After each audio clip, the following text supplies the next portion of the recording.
Salut, je m'appelle Grégoire Dossier, j'ai 24 ans et je viens de vivre l'une des aventures les plus folles de ma vie. Il faut que je vous raconte. Il y a quelques semaines, j'ai décidé de quitter ma vie en France et de partir avec deux de mes meilleurs amis sur une des îles les plus reculées au monde. La mission était simple, se déconnecter des réseaux sociaux, vivre une expérience entre amis et retourner à une vie plus proche de la nature. Mais bon, tout ne s'est pas passé comme prévu. Je pense que c'est petit, hein. Il y a un requin, Là-bas. Là-bas. Vas-y, vas-y. Oui, il est énorme. Au cours des prochains jours, je vais expérimenter des moments de frustration, d'inconfort et je vais faire face au manque de sommeil et de nourriture. Cette vidéo va vous plonger en immersion dans cette aventure qui m'a marqué à vie et qui, je l'espère, vous donnera le sentiment d'avoir voyagé avec nous. Aujourd'hui, c'est le jour J. On décolle de Tahiti, direction l'île de Wainé, au cœur de la Polynésie française.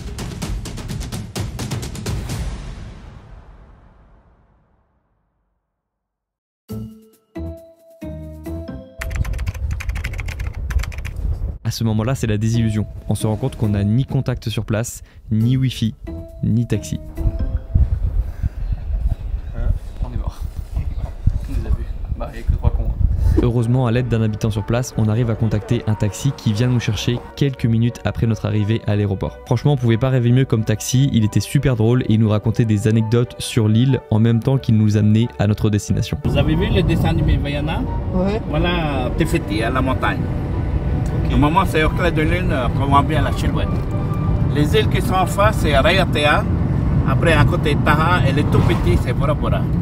Ah. Ensuite, on a été pris en charge pour nous emmener sur l'île sur laquelle on va passer les 5 prochains jours et on a pu découvrir notre résidence.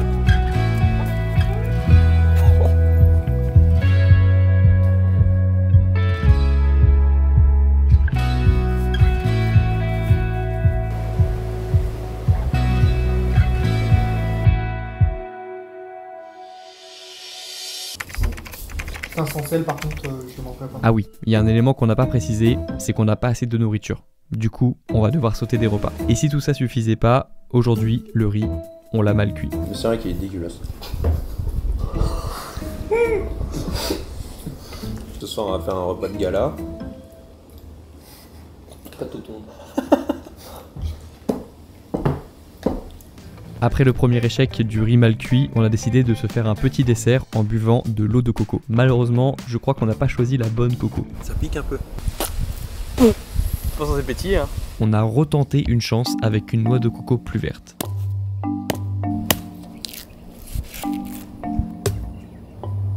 Ouais, alors là on dirait que je bosse pas, mais faut pas croire. J'ai beaucoup participé aussi, c'est juste que la cam elle tournait pas à ce moment-là.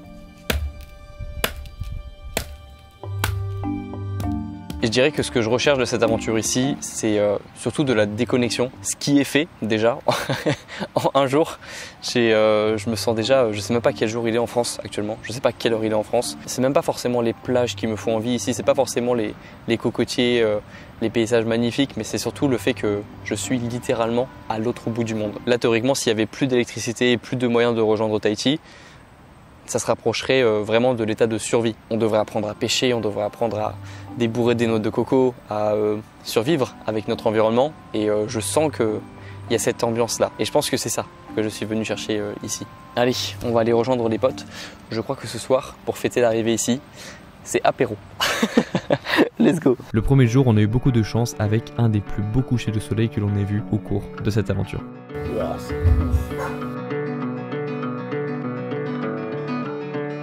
C'était déjà la fin du premier jour, place à la deuxième journée.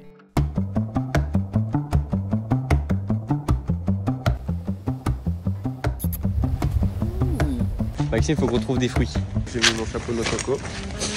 Ok, là il faut que je vous explique. En gros, on a très mal dormi le premier jour. La chaleur, les moustiques, le manque de nourriture, etc. Du coup, en se levant, on s'est dit qu'on allait fouiller toute l'île jusqu'à trouver des fruits, genre des bananes, des papayes, peu importe. Mais à part trouver des bananes pas mûres, on n'a rien trouvé, donc c'était le premier échec de la journée. Ensuite, pour avoir plus de chances de trouver de la nourriture, on décide de prendre les kayaks et de rejoindre l'île principale pour soit trouver des fruits, soit tomber sur une voiture prête à nous prendre en stop et nous emmener à un magasin. Sauf qu'encore une fois, on ne trouve aucun fruit sur place et aucune voiture prête à nous emmener parce que le centre commercial est à 30 minutes en voiture. À ce moment-là, on retourne bredouille sur notre île, on est fatigué, on a faim et on doit retourner manger notre riz nature. Bah, bon appétit les gars. Ouais. Merci. Régalez-vous surtout.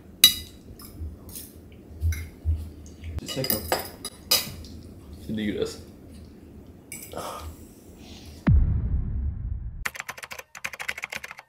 Bon là, il faut qu'on vous avoue un truc. Il se pourrait qu'on ait reçu de l'aide de la part de nos voisins. La vérité c'est que, en arrivant sur l'île, on s'est rendu compte que même si on était au bout du monde, on n'était pas vraiment seul. Il y avait aussi quelques familles de Polynésiens à côté de nous qui se nourrissaient principalement de la pêche. Sauf que de temps en temps, ils vont faire les courses sur l'île principale et aujourd'hui, comme ils ont dû voir qu'on était en galère avec nos kayaks, ils nous ont gentiment proposé de nous emmener. Alors là évidemment on est refait, on se fait emmener en bateau puis en voiture jusqu'au centre commercial, on prend des rations supplémentaires et on retourne sur notre île. Et ça c'est un truc incroyable ici en Polynésie française, c'est que lorsque tu as besoin d'aide, les gens viennent vers toi. Ils sont proactifs pour t'aider. Pierre il a pris un coca, Maxime il a pris...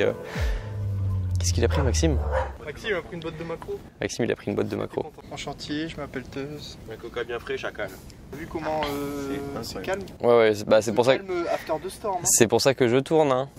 Ah, là c'est Calmousse de chez Calmousse. Mm -hmm. Il est 15h07. J'aime autant te le dire. Tu fais pas si bien de le dire. Donc ouais, tout ça pour dire qu'on a pu faire les courses et que là, à partir de maintenant, on va avoir de vrais repas. Et ça fait plaisir.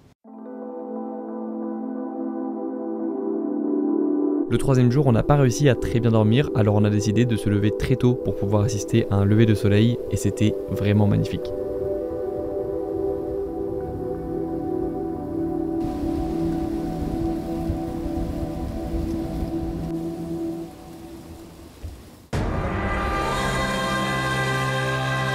Aujourd'hui, c'est le début du troisième jour.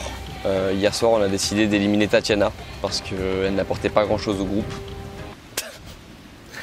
Ah, mais c'est vrai que on a tendance à se moquer des gens à Koh Lanta parce qu'on trouve qu'ils s'énervent, qu'ils disent n'importe quoi, mais plus je reste sur cette île et plus je respecte les gens de Koh Lanta parce que c'est vrai que quand tu restes longtemps sur une île, et là on n'est que au troisième jour, hein, mais que tu manges pas bien, tu dors pas bien et tu es au contact d'humains, tu peux être facilement plus irritable. En plus il y a du vent aujourd'hui, il y a de la tempête.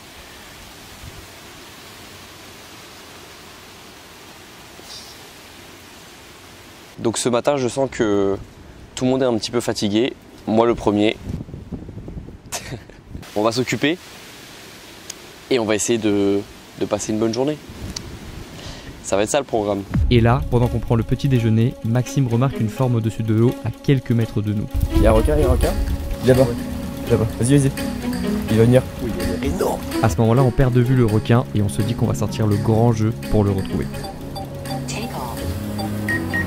Ok, décollage. On va chercher du requin. En vrai, là, on le voit facile s'il y en a un qui se déplace. Malheureusement, on ne verra plus jamais ce requin et on a décidé de changer de cible. Fais coucou, Pierre. Pas juste devant lui. Attends, je vais le charger.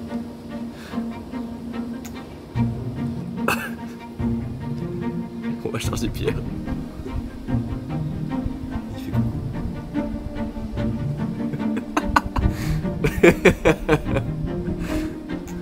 On va le recharger.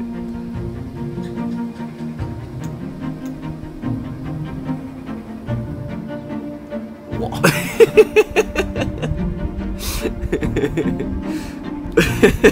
Les couillons ils font tous à faire du drone. On n'a pas réussi à retrouver ce requin, mais on a réussi à identifier 2 répastenagues qui remontaient le courant et qu'on a pu repérer à l'aide du drone. Et bonne nouvelle, on a quand même réussi à voir un requin pointe noire quelques jours après ce plan. On vous laisse profiter des images.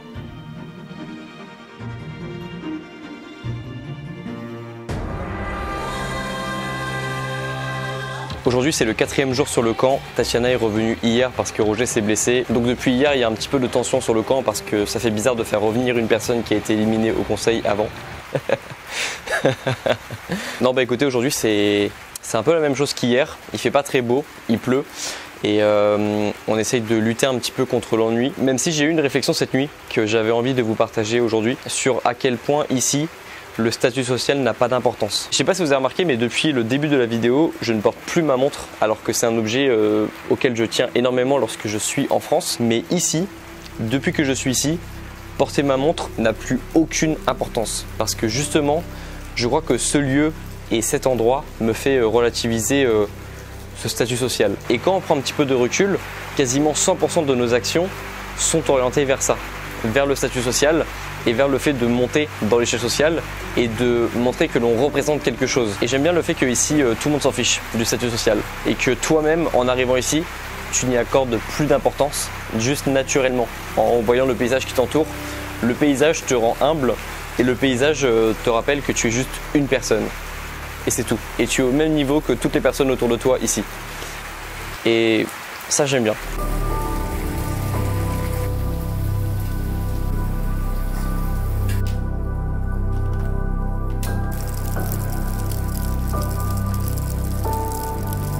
Après vous commencez à nous connaître, c'est pas parce qu'il y a la tempête et qu'il n'y a pas grand chose à faire qu'on va pas trouver une occupation.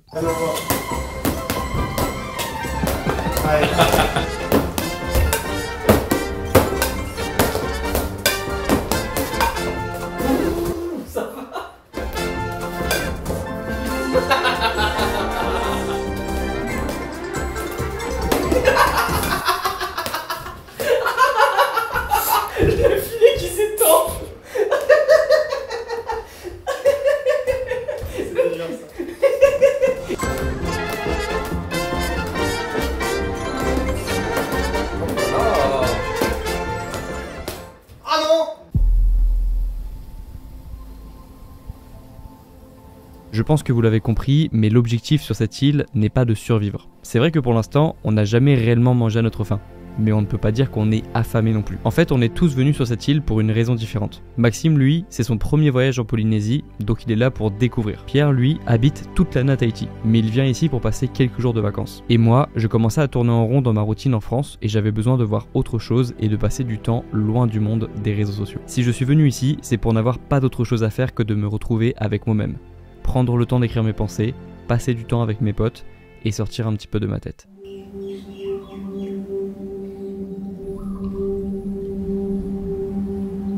Je dirais qu'un des enseignements aussi de ce séjour ici, cette petite semaine passée ici, c'est que je pensais avoir du mental avant, parce que lorsque je voyais mes entraînements à la salle de sport ou que même globalement dans la vie, je me poussais un petit peu au-dessus de mes limites, j'avais l'impression d'avoir plus de mental que la moyenne des personnes autour de moi. Et c'est là où je me suis rendu compte que c'était facile d'avoir du mental lorsqu'on avait tous nos piliers de respecter, donc le sommeil, l'alimentation, du sport, un mode de vie assez routinier qui permet d'avoir moins de décisions à prendre. Et là, juste en quelques jours ici et en ayant une routine complètement différente dans un environnement complètement plus chaotique, je me suis rendu compte que j'avais beaucoup moins de mental. Et je pense que ça, réussir à avoir du mental dans un environnement chaotique, c'est une forme de mental que je ne travaille plus. Et je pense que ça, c'est encore plus dur. Avoir du mental alors qu'on n'a plus nos piliers de mis en place. Je vais aussi dans les prochains mois essayer de me remettre dans des situations inconfortables pour retravailler cette forme de mental que j'ai l'impression d'avoir un petit peu perdu ou pas assez travaillé. C'est le 5e jour passé sur l'île. Il fait beau aujourd'hui, ça fait plaisir de finir sur une belle journée ensoleillée. Pour ce matin, au petit-déj, du pamplemousse tahitien qui est vert ici et qui est excellent parce qu'il est déjà sucré. Il n'y a pas besoin de rajouter de sucre dessus. Ça va se réveiller tranquillement et puis faisons en sorte de passer une bonne dernière journée.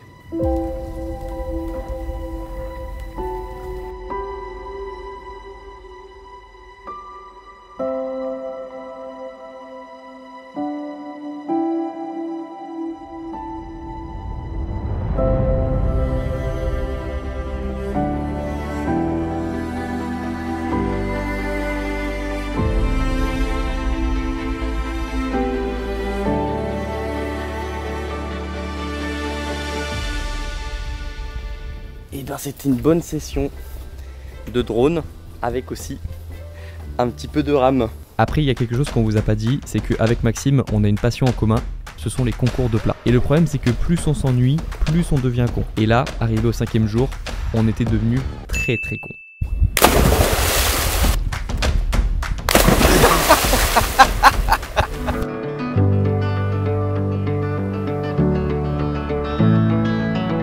C'est le départ.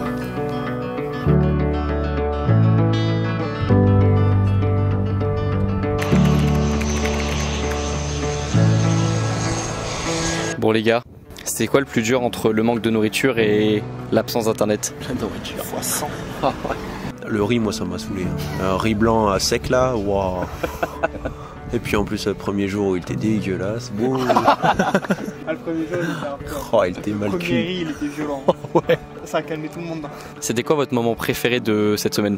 Moi, c'était la soirée de samedi soir. En vrai, moi, pareil. Après, j'ai bien aimé aller faire un peu de canoë aussi. En vrai, c'était sympa. Il y a quand même pas mal de choses que je retiens de cette aventure. Donc il y a eu des moments comme ça un petit peu marquants, comme l'arrivée sur l'île, le moment où les voisins nous ont récupérés pour nous emmener sur l'île principale et puis faire les courses, le requin, des moments un petit peu plus de vie aussi où on a pris des apéritifs près de la plage avec le coucher du soleil. Donc c'est ça que je retiendrai de ces 5 jours passés sur cette île, de la rigolade, de l'inconfort et surtout des souvenirs. Parce que c'était surtout ça qu'on était venu chercher sur cette île. Et oui, c'est déjà le départ de cette île incroyable sur laquelle on a passé quasiment une semaine. J'apporte dans ma valise tous les enseignements que j'ai pu recevoir ici sur le confort, mon statut dans la société et tous les souvenirs que j'ai pu créer ici avec 2 de mes meilleurs potes. J'espère que vous aurez apprécié cette expédition en Polynésie française. On se retrouve très bientôt dans une prochaine vidéo. D'ici là, prenez soin de vous et je vous dis à la prochaine.